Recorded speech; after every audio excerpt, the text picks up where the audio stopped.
Hello, and welcome to Dracula Origin. That was my sync test.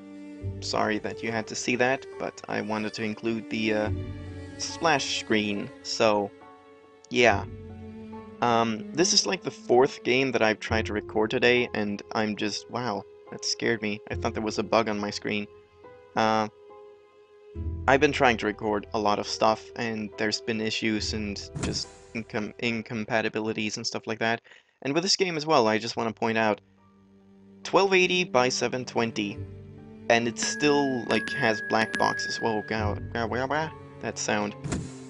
It still has black boxes, so it's kind of weird. I think the game is 4:3 by nature, but they still count it as a 16:9 ratio game because I was trying to like record only this section, and then the video was just stretched out and things like that. So now, as you saw, you only got like a tiny bit of my Steam overlay, but I believe that you can live with that. And if there ever is like a movie or something that suddenly goes very wide, then sorry, I guess I'll adjust then. But yeah, let's just jump into it. I don't know anything about this game, so go. What? What? Oh, that was a loading screen. I was confused there for a second. So yeah, the video seemed to be in 4:3 as well.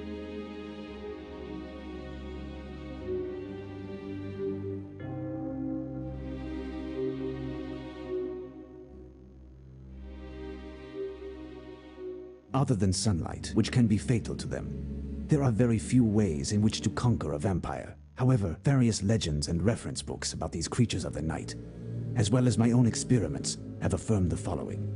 Firstly, vampires detest the smell of garlic. This preventative measure, used in a good number of regions subject to the depredation of these creatures, is omnipresent in the folklore of these aforementioned regions. Secondly, vampires cannot endure the fact that they cannot see their reflection in a mirror. This optical effect, which I feel confident I can witness, strikes them like a club with the vacuity and aberrance of their existence. Thirdly, some storytellers mention an irrational fear of running water, as well as a specific vulnerability to silver bullets. I have not been able to test and validate these theses. In fact, during the half a lifetime that I have dedicated to the research and annihilation of these creatures, I have only had as true recourse 3 weapons which have proven decisive. The crucifix foremost. Brandished with conviction, it fights off these creatures and prevents for a moment all attacks from them. Next, holy water. It serves to inflict wounds on the creature Lots of standard because things it burns going on its here. flesh like acid. Lastly, a wooden stake is the final instrument of destruction. After having discovered the sanctuary of the enemy, one must profit from its damned slumber in order to strike with the greatest force into the beating heart of... Professor, it's me. It's Maria, your lodger. God, Maria! Professor, Every there's a time! letter here. Can you hear me? Yes, slide it under the door. Can I get you anything, Professor? Something to I'm eat, kind of perhaps? recording here, Maria! What? No thank you, Maria. But Professor, it's been 4 days now that you haven't been outside, is it? Maria, I am trying to work. Leave me in peace.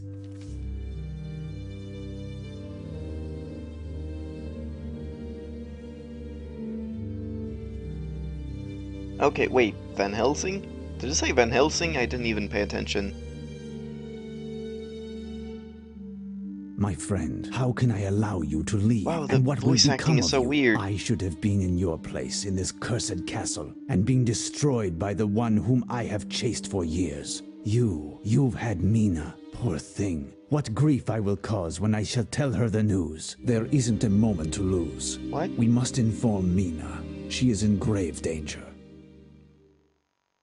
It's like they record each sentence or half of a sentence and then like splice them all together so there's no pauses or anything. It's very bizarre.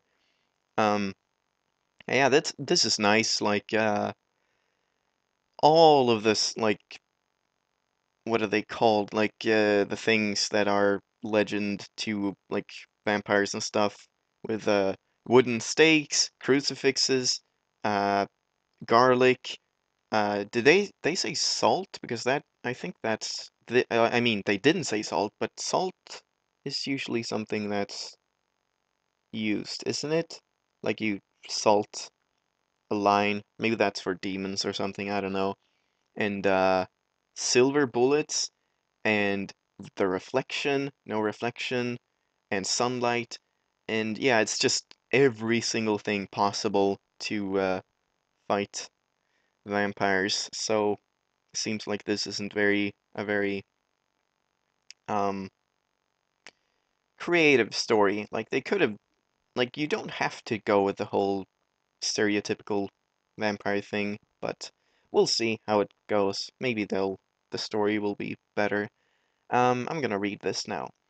Dear Professor, it's a strange manner in which to commence a letter, but I hope that you shall never have to read these words, for if that is the case, it is because a grievous, grievous destiny, worse even than death perhaps, has put an end to my existence. Know that at the time in which I write these lines, I find myself at the very heart of evil, in one of the rooms of Count Dracula's castle. Okay, there's even Count Dracula. Dracula? This missive will take many weeks to reach you, more time than my return trip to London, which I will make if I am able to carry through my terrible task. This letter would thus have no relevance. Hence, if you are reading this, pray for my soul. Finding the beast's lair was no simple task. The Count's subordinates are everywhere east of Vienna, and they maintain a veil of secrecy and terror regarding the very existence of our enemy. With force, persuasion, threats, and silver pieces? What? Oh, he means money. I thought, ah, never mind. I managed to find the approximate location of the Count's grounds.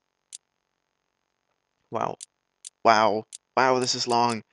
Right. Oh, gotta sit up straight for this. During my trip to this accursed place, chance placed a young scholar whose team has had been attacked by bandits in my path. Grave wounds had forced him to take rest at an inn before he could resume his journey. Uh, to journey to Count Dracula's dwelling. Okay, where he was supposed to take inventory of the library. I appropriated the young man's letter and of introduction and extracted from him the necessary pieces of information to get to the castle. I arrived on the night of the second day at an immense fortress seeping with death and corruption, where the origin of the evil that we're fighting is found. My first meeting with the Count left in me a memory that will haunt me to the end of my days.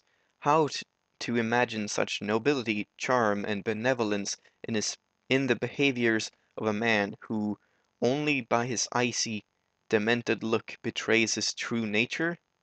I whatever. Uh, I was just as subjugated by his elegance as his intelligence. Upon my nocturnal arrival we discussed at length my alleged library experience.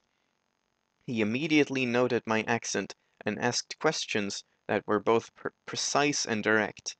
I was the mouse attempting to answer to the cat, and despite myself, I gave away my identity, as well as my London heritage.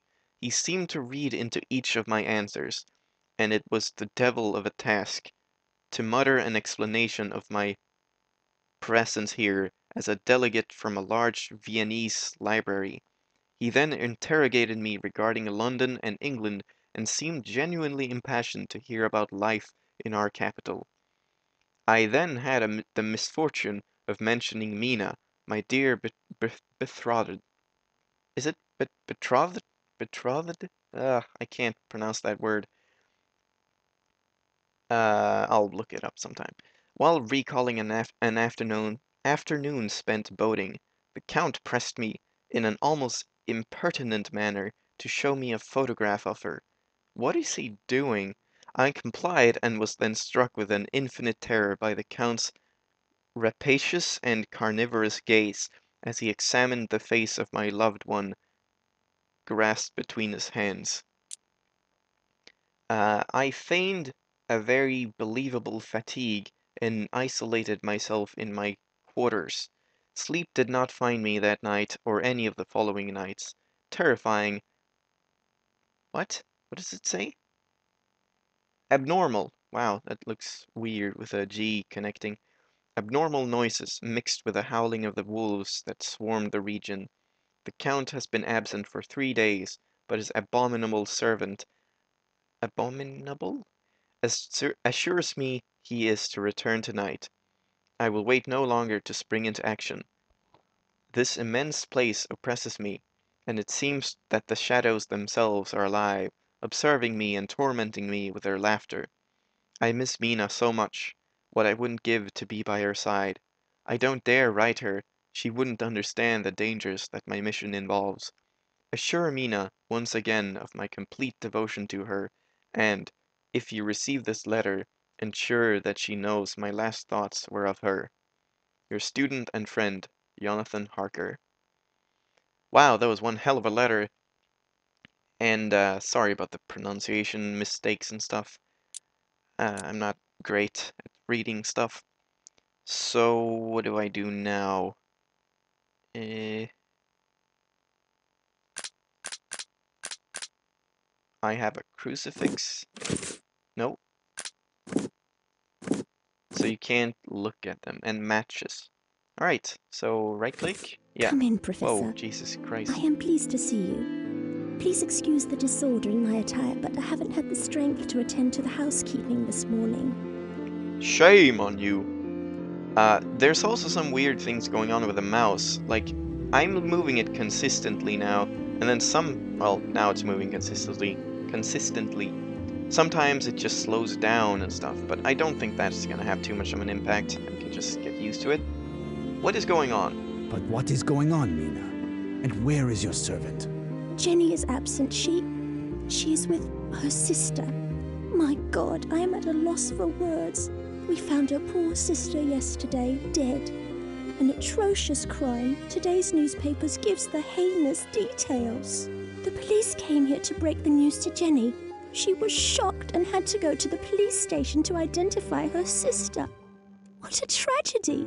She was my junior by 3 years and now she's dead. But what a paltry hostess I am. To what pleasure do I owe your visit? Have you received news Wow. of Jonathan? Ah, not at the moment. I came to see if all was well. Jonathan repeatedly insisted I take care of you. I reckoned. Could I take you for a stroll in the park, perhaps? Nothing would give me greater pleasure. I must alter my thoughts. Give me a few moments in order to ready myself.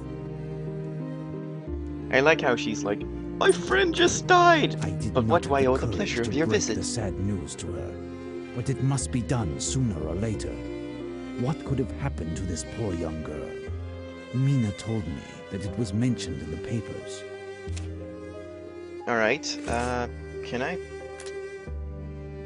Oh. Oh. When did I get this? Was that right now? I don't know. Also, why do I have this? Stop using that. If I do this? Yeah. There we go. News Times. Oh god. Okay, it's only 2 pages. Good. Thursday, September 8th. 1898. Domestic drama. A sad and bloody business. Wow, I'm gonna get so much reading practice for this. I think this game is gonna be a lot of reading, and I can use it. A sad and bloody business took place yesterday on the first floor of the small residential building located next to the New Kent Road station. Oh, New Kent Road station. From interviews with the neighbors, young Garrett Melford first killed his young wife, Magdalene, in a fit of jealousy before dying himself. The young married couple had moved in only 2 months ago, and Mr. Melford was employed as foreman at Grimble and Brosby's cement works. Various testimony confirms that early in the evening, in absence of her husband, Mrs. Melford admitted an elegant man dressed in black into their flat. Shortly thereafter, Mr. Melford returned to the domicile after a long day of work. As soon as he entered the flat, an eerie and colossal black bird flew out of one of the windows. Where did they get this information? In the direction of the National Gallery. A cry could be heard, as well as the sound of a struggle, and finally, a gunshot. After an alarming silence, some of the neighbors entered into the flat, only to find Mrs. Melford stretched out lifelessly on the bed, with a bleeding wound to the neck. Vampire saw! Mr. Melford was sitting on a chair, his skull agape, and a still smoking pistol at his feet. Oh, I see. A small crowd gathered around the place, which most certainly allowed the third player in this drama the opportunity to abscond, or abscond, I don't know how that's pronounced.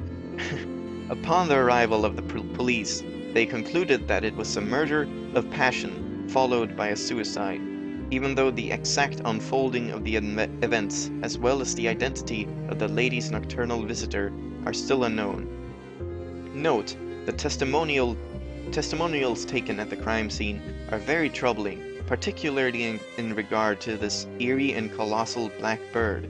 See last Tuesday's edition for our report on an equally unnerving event. Okay, so, kind of weird how, well, I was gonna say it was pretty weird how they got the whole bird flying out and visitor, but I guess people were witnessing and stuff. So this was, the 8th of September, the 9th. So, we want to find, is it last Tuesday, so it's 6th? I'll try that, otherwise it might be, like, August, I guess. We'll see. What's this?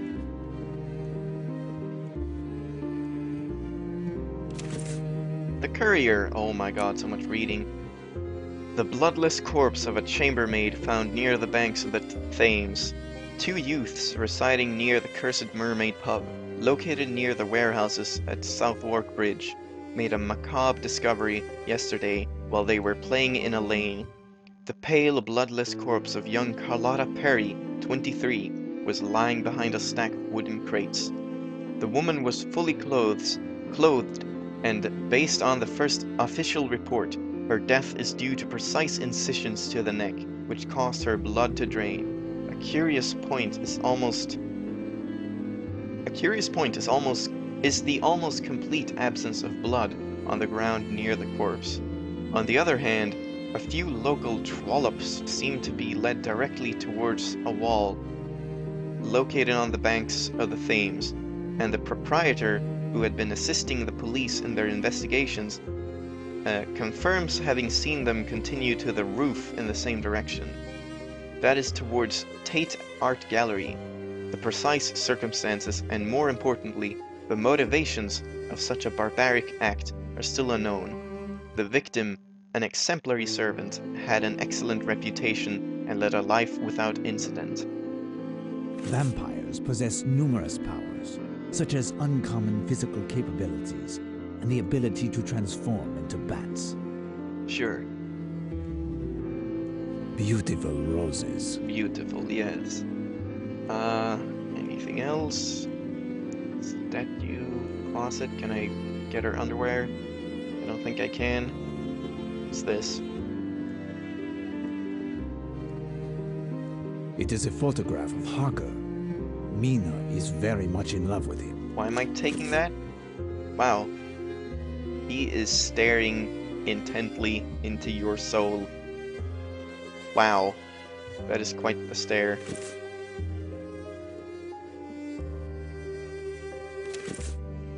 Daily Big Mirror, Thursday 8th. A bloody settling of scores between prostitutes. Yesterday evening, shortly after 10 p.m., the lifeless corpse of the lovely Sarah McAllister, 19, was found lying under a porte cochere at the intersection of Tottenham Court and Euston Road. She is undoubtedly the latest victim of the frequent brawls between prostitutes who back down at nothing to defend a more lucrative workspace or to displace a rival whose physique is more in demand. According to a number of her workmates who preferred to remain anonymous, the beautiful Sarah didn't have time to get down to business on her first night before her career was finished for good. The local constabulatory, ordinarily of a sloth... Wait, what? The local constabulatory, ordinarily of a slothfulness without equal, but for their inefficiency in solving this type of case, nonetheless have built a strong case which will permit them, as is the case once per century, to rapidly arrest the person responsible for this crime. Holy crap, that is one sentence. That is insane. Basically just, the police is on it. They could have just said that. Wow. In fact, the death of the young apprentice is due to 2 thrusts of a very small pointed weapon to the neck. No one's drawing parallels with this at all. A police squadron passed a good part of the night shaking down all the ladies of the night who have styled their hair in a bun with the aid of a knitting needle. One of them, Maria Cole, 39, also known under the aliases Janet the Parrot, Mother Goose, Mammy Bloomers, and Debbie of Epsom, is under particular scrutiny by the investigators.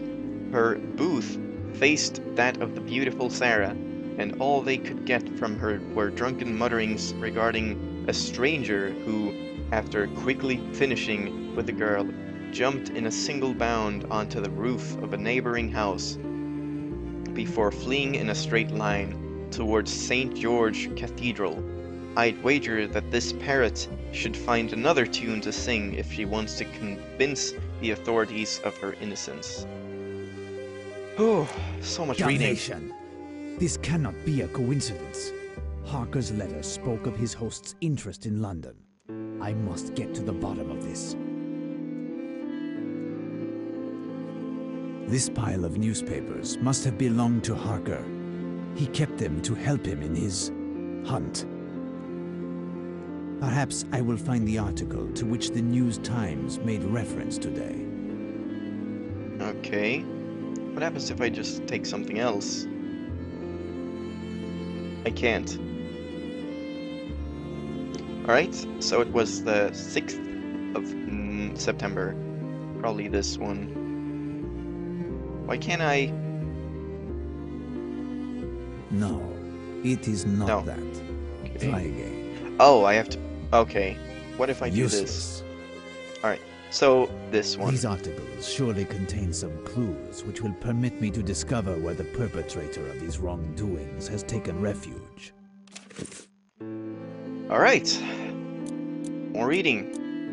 A faithful parishioner? I don't know, these words are kind of difficult. Why am I playing this game? Escapes the claws of a demon. A faithful parishioner, I don't know that word. Escapes the claws of a... What? Why are you repeating that? Last night, a prudent and devout young lady, Miss Ethel Basingstoke, okay, narrowly escaped the assaults of lunatic, okay, or rather, a demon from hell. Shouldn't that be a lunatic? In her own words. I'm so confused. Miss Basingstoke, 21, who is to be married next month, was exiting St. George's Church, where she mends clothing for the poor, when she was assailed by a satyr, dressed in black with flaming red eyes and possessing the strength of 10 men. Miss Basingstoke explained that the man forced her to cleave herself to him, crushing her to the point of suffocation. What? His titanic strength rendering all resistance futile. Or, yeah, whatever. Her last act before such a dishonorable death, she said, was to bring her hand up to her cross hanging from her neck, and to say a prayer. The man became furious and screamed words in an infernal language, and his intended victim sank to the ground before fainting. Miss Basingstroke swears that to have seen her assailant change into a winged demon who escaped with an uproar in the direction of Victoria Station. I am really sorry for my horrific reading. I don't know many of these words. And I think that is pretty much it. Now, before we go on the walk with young Mina, let's save first of all. This is just for testing. Can I go into her room? I have no interest in going that way. Yeah, I think I've been recording for a while, maybe like 15 minutes or something, and even though it's probably a shorter episode, I think this is gonna do it, because I am exhausted after all that reading, and I also need to, like, see if I can even upload this and stuff, like, if everything goes well with the rendering and whatnot. So, yeah. I guess I'm playing this game. We'll see how this goes. Phew. I'll see you next time.